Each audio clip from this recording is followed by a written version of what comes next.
जय हिंद दोस्तों, स्वागत है अपने इस यूट्यूब चैनल में। बच्चों, आज की इस वीडियो में कक्षा 12 के विद्यार्थियों के लिए हिस्ट्री यानी इतिहास का मॉडल पेपर लेकर आए हैं, जो 2024 के लिए मोस्ट इम्पॉर्टेंट रहेगा। तो चलिए देखते हैं कक्षा 12 के विद्यार्थियों के लिए इतिहास का। दोस्तों, यह एनसीईआरटी रहेगा बच्चों, और सभी बोर्ड के स्टूडेंट्स के लिए इम्पोर्टेंट रहेगा जहाँ भी एनसीईआरटी चलती है। पूर्णांक रहेगा वो आपको 100 नंबर का मिलेगा। समय 3 घंटे 15 मिनट के मिलेंगे। और नोट में क्या रहेगा, प्रारंभ के 15 मिनट परीक्षार्थियों को प्रश्न पत्र पढ़ने के लिए निर्धारित किया जाएगा। और बच्चों, सभी प्रश्न अनिवार्य है। इसमें बहुविकल्पी, अतिलघुत्तरी, लघुत्तरी और दीर्घोत्तरी प्रश्न मिलेंगे। तो सबसे पहले हम लोग बहुविकल्पी प्रश्नों को देखेंगे, उसके बाद लघुत्तरी प्रश्नों को देखेंगे। चलिए बच्चों, सबसे पहले हम लोग बहुविकल्पी प्रश्नों को देखेंगे। पहला क्वेश्चन है कि बौद्ध एवं जैन धर्म के आरंभिक ग्रंथों में महाजनपद नाम से कितने राज्यों का उल्लेख मिलता है। बौद्ध एवं जैन धर्म के आरंभिक ग्रंथों में महाजनपद नाम से कितने राज्यों को उल्लेख मिलता है। तो 16 राज्यों का उल्लेख मिलता है दोस्तों। 6ठी शताब्दी ईसा पूर्व में 16 महाजनपदों का उदय हुआ था। अगला क्वेश्चन है, महाभारत के युद्ध को क्या कहा गया है। धर्म युद्ध, गृह युद्ध, शीत युद्ध, इनमें से कोई नहीं। सही जवाब आ हो जाएगा, महाभारत के युद्ध को धर्म युद्ध के नाम से जाना जाता है। बौद्ध ग्रंथ किस भाषा में लिखे गए हैं। पाली, प्राकृतिक, संस्कृत, अपभ्रंश। तो बच्चों, 3 का सही जवाब क्या हो जाएगा, बौद्ध ग्रंथ किस भाषा में लिखे गए हैं। तो पाली भाषा में लिखे गए हैं। प्रथम पंचवर्षीय योजना किस वर्ष प्रारंभ हुई थी। प्रथम पंचवर्षीय योजना किस वर्ष प्रारंभ हुई थी। तो यहाँ सही जवाब क्या हो जाएगा, आ सा दा बा। सही जवाब चुब्बा हो जाएगा। 1951 से लेकर 56 ईस्वी तक प्रथम पंचवर्षीय योजना चली थी। और दोस्तों, प्रथम पंचवर्षीय योजना में बच्चों कृषि पर जोर दिया गया था। सबसे ज़्यादा किस पे जोर दिया गया था, कृषि पर जोर दिया गया था। और द्वितीय पंचवर्षीय योजना पर किस पर जोर दिया गया था, उद्योग धंधों पर जोर दिया गया था। अगला क्वेश्चन देखें, 5वां नंबर हम लोग देखेंगे कि अद्वैत दर्शन किसका है। शंकराचार्य का, रामानंद का, कबीर का, दंडी का। तो सही जवाब क्या हो जाएगा बच्चों, आ हो जाएगा, अद्वैत दर्शन किसका है, ये शंकराचार्य का है।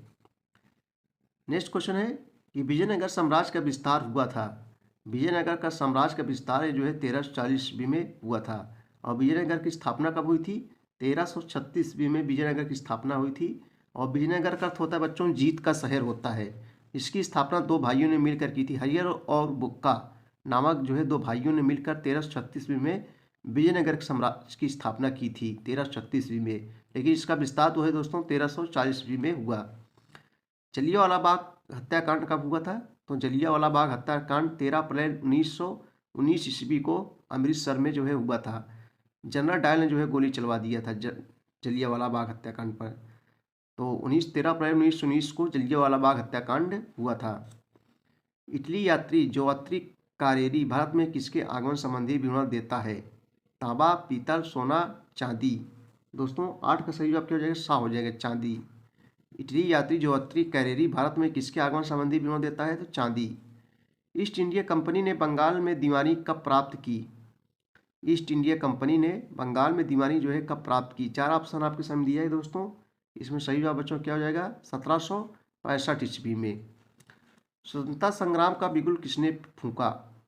तो मुगल वंश का अंतिम शासक जिसका नाम था बहादुर शाह जफर। यहाँ सही जवाब आ हो जाएगा। स्वतंत्रता संग्राम का बिगुल किसने फूंका, बहादुर शाह जफर ने फूंका। चलिए दोस्तों, अगला क्वेश्चन देखेंगे हम लोग कि बहादुर शाह जफर कौन था। तो बच्चों, बहादुर शाह जफर मुगल वंश का मुगल वंश का अंतिम शासक था। बहादुर शाह जफर मुगल वंश का अंतिम शासक था। आप लोग ऐसे लिखेंगे। 12 देखेंगे, राइटर्स बिल्डिंग से आप क्या समझते हैं। राइटर्स बिल्डिंग से आप क्या समझते हैं। आइए इसका उत्तर देखते हैं हम लोग। प्रश्न उत्तर नंबर 12 देखेंगे। राइटर्स बिल्डिंग देखो, राइटर्स बिल्डिंग बच्चों ग्रीको रोमन वास्तुकला शैली में बना 150 मीटर लंबा स्मारक शहर के पर्यटक सर्किट का प्रमुख विरासत स्थल है। और ये कहाँ स्थित है, ये कलकत्ता में स्थित है। राइटर्स बिल्डिंग ग्रीको रोमन वास्तुकला शैली में बना 150 मीटर लंबा स्मारक शहर के पर्यटक सर्किट का प्रमुख विरासत स्थल है, जो कहाँ स्थित है, कलकत्ता में स्थित है। अगला क्वेश्चन देखिए, क्वेश्चन नंबर 13 है, गांधी इरविन समझौता कब हुआ था। तो वासराय इरविन लॉर्ड इरविन और गांधी जी के बीच इरविन समझौता 1931 ईस्वी में दोस्तों हुआ था। वायसराय लॉर्ड इरविन और गांधी जी के बीच गांधी इरविन समझौता कब हुआ? 1931 ईस्वी में हुआ। चलिए अगला क्वेश्चन हम लोग देखेंगे। क्वेश्चन नंबर 14 है कि हड़प्पा लिपि पर एक संक्षिप्त टिप्पणी लिखिए। हड़प्पा लिपि पर एक संक्षिप्त टिप्पणी लिखिए। चलिए इसको उत्तर हम लोग देखते हैं। हड़प्पा लिपि पर एक संक्षिप्त टिप्पणी लिखिए। तो चलिए हम उत्तर देखेंगे। प्रश्नोत्तर नंबर 14 का उत्तर देखो बच्चों, सिंधु निवासियों को लिखने की कला का ज्ञान था। सिंधु निवासियों को लिखने की कला का ज्ञान था। यह लिपि भाव चित्रक है। इसमें प्रत्येक चिन्ह एक शब्द का जो है प्रकाशित करता है। एक शब्द को प्रकाशित करता है। अभी तक सिंधु सभ्यता को लिपि को पढ़ा नहीं जा सका है। अभी तक सिंधु सभ्यता की लिपि को पढ़ा नहीं जा सका है। इसमें बच्चों 400 अक्षर और 600 चित्र है। यह लिपि प्रथम लाइन में दाएं से बाएं और जो है द्वितीय लाइन में बाएं से दाएं लिखी गई है। बाएं से दाएं लिखी गई है। यह तरीका बाउस्ट्रोफिडन कहलाता है। बाउस्ट्रोफिडन जो है कहलाता है। क्वेश्चन नंबर हम लोग 15 देखेंगे। 15 क्या है? हिंदी को राष्ट्रभाषा के रूप में क्यों अपनाया गया? हिंदी को राष्ट्रभाषा के रूप में क्यों अपनाया गया? चलिए इसका उत्तर देखते हैं हम लोग। हिंदी को राष्ट्रभाषा के रूप में क्यों अपनाया गया? मोस्ट इंपॉर्टेंट क्वेश्चन है। तो बच्चों, हिंदी को राष्ट्रभाषा के रूप में अपनाने के निम्नलिखित कारण थे। ऐसे लिखेंगे हम लोग, हिंदी को राष्ट्रभाषा के रूप में अपनाने के निम्नलिखित कारण थे। नंबर 1, यह एक समृद्ध भाषा थी जो विभिन्न संस्कृतियों के समन्वय से जो है बनी थी। समन्वय में क्या होता है बच्चों? नियमित क्रम यानी हिंदी जो है विभिन्न संस्कृतियों के समन्वय यानी नियमित क्रम से जो है बनी थी। नंबर 2, हिंदी आम लोगों की जो है भाषा थी जिसे जो है दोस्तों आसानी से समझा जा सकता है था। हिंदी भारतीय जनता के बहुत बड़े भूभाग में प्रचलित थी। चलिए लघुत्तरीय प्रश्न देखेंगे जो 5-5 अंकों को मिलेगा दोस्तों। लघुत्तरीय प्रश्न जो कितने अंकों को रहेगा? 5 अंकों को रहेगा। और दीर्घ उत्तरीय प्रश्न कितने अंकों को रहेगा? 10 अंकों को रहेगा। और देखो, जहाँ भी अथवा लग जाए 2 में से एक करना है। दीर्घ उत्तरीय में दोनों नहीं करना है, एक करना है। चाहे इसको करो चाहे इसको करो। चलो आइए हम लोग दीर्घ उत्तरीय प्रश्न देखेंगे। महात्मा गांधी को ऐसा क्यों लगता था कि हिंदुस्तानी राष्ट्रीय भाषा होना चाहिए? महात्मा गांधी को ऐसा क्यों लगता था कि हिंदुस्तानी राष्ट्रीय भाषा होना चाहिए? आइए इसका उत्तर देखते हैं हम लोग। चलिए 17 नंबर क्वेश्चन देखेंगे। उत्तर वैदिक कालीन सामाजिक संरचना का संक्षिप्त विवरण दीजिए। आइए इसका उत्तर देखते हैं दोस्तों हम लोग। उत्तर वैदिक कालीन सामाजिक संरचना संक्षिप्त विवरण कीजिए या विवरण दीजिए। चलिए इसका उत्तर हम लोग देख लेते हैं। लघुत्तरीय प्रश्न है और 5 नंबर वेरी इंपॉर्टेंस है। देखो बच्चों, इस काल में वर्ण व्यवस्था का विकास हुआ। उत्तर वैदिक काल की बात हो रही है। उत्तर वैदिक काल में वर्ण व्यवस्था का विकास हुआ। वर्ण भेद का आधार क्रमगत था, जन्मगत नहीं था। एक वर्ण से दूसरे वर्ण में जाना असंभव नहीं था। वैवाहिक नियम अब कठोर होने लगे थे। उत्तर वैदिक काल की बात हो रही है दोस्तों। मिश्रण के भय के कारण जो है स्त्रियों की स्वतंत्रता का जो है ह्रास हो रहा था। ब्राह्मण, क्षत्रिय और वैश्य अब सुसंगठित वर्णों का जो है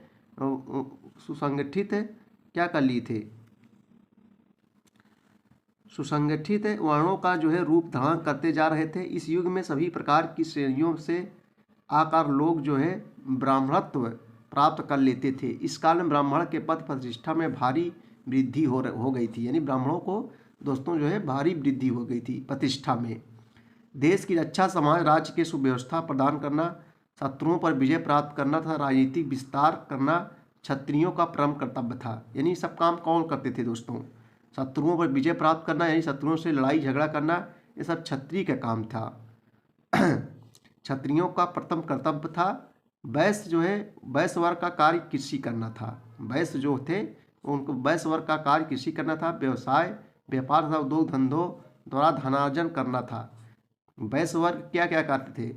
वैश्य वर्ग का कार्य जो है कृषि, व्यवसाय, व्यापार तथा उद्योग धंधों पर द्वारा धनार्जन करना था। अपनी धन संपदा के कारण समाज में इनका जो है क्या था बच्चों? सम्मान था। स्वर्णकार, लौहकार, बढ़ई, रथकार आदि भी वैश्य वर्ण की जो है उपजातियाँ थी। समाज में वैश्यों का स्थान ब्राह्मणों और क्षत्रियों के बाद जो है आता था। उक्त 3 वर्णों के बाद जो है शूद्रों का समाज में स्थान था। शूद्र अस्पृश्य थे यानी छुआछूत उनको समझा जाता था दोस्तों। शूद्र स्त्री से संपर्क तथा विवाह निषिद्ध था और वे भूमि के स्वामी नहीं हो सकते थे। इनका निवास स्थान ग्राम या नगर के बाहर होता था दोस्तों। ये गलत काम है। इनका निवास स्थान ग्राम के नगर के जो है बाहर होता था। इनके छुआछूत इनको समझा जाता था। अगला क्वेश्चन देखेंगे 18 नंबर, जलियांवाला बाग हत्याकांड को संक्षेप में बताइए। जलियांवाला बाग हत्याकांड को संक्षेप में बताइए। चलिए इसका उत्तर हम लोग देखते हैं। अगला क्वेश्चन दोस्तों, भारत में बाबर की असफलताओं के कारणों की विवेचना की। सब उत्तर आपको प्ले लिस्ट में दोस्तों मिल जाएंगे। अंग्रेजों ने 1857 विद्रोह को चलने के लिए क्या कदम उठाए। मुगल प्रांतीय प्रशासन के मुख्य अभिलक्षणों की जो है चर्चा कीजिए। केंद्र किस तरह से जो है प्रांतों पर नियंत्रण रखता था।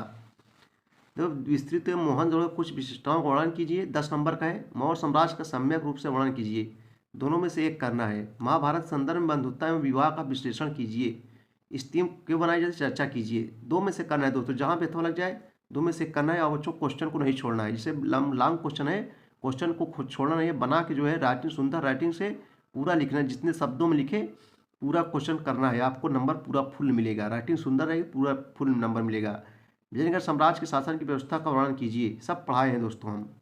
उसके बाद निम्नलिखित ऐतिहासिक तिथियों संबंधित घटनाओं का उल्लेख कीजिए। जैसे 563 ईसा पूर्व गौतम बुद्ध का जन्म हुआ था। ठीक है दोस्तों, एक एक नंबर का रहेगा ऐतिहासिक तिथियां संबंधित क्वेश्चन। देखो दोस्तों, जो है मानचित्र संबंधित क्वेश्चन पूछे जाएंगे। ऐसे क्वेश्चन पूछे जाएंगे, जैसे देखो क्वेश्चन रहेगा कि वह स्थान जहाँ प्रारंभ में मगध की राजधानी थी, तो कहाँ थी। राजगिरी। राजगिरी कहाँ है दोस्तों, बिहार में है। अब देखो इसमें मानचित्र में देखेंगे बिहार, ये जो है बिहार है, और यहीं पर जो है राजगिरी है। राजगिरी कहाँ है दोस्तों, बिहार में स्थित है, जो उत्तर प्रदेश के बगल में स्थित है। ये उत्तर प्रदेश से बगल में बिहार स्थित है। अगला क्वेश्चन देखो, वह स्थान जहाँ ताजमहल स्थित है। ताजमहल कहाँ है, आगरा में स्थित है। आगरा में स्थित है ताजमहल। और आगरा कहाँ है, जो है उत्तर प्रदेश में स्थित। देखो ये उत्तर प्रदेश है, इसी जगह जो है आगरा स्थित है। अगला क्वेश्चन देखेंगे हम लोग।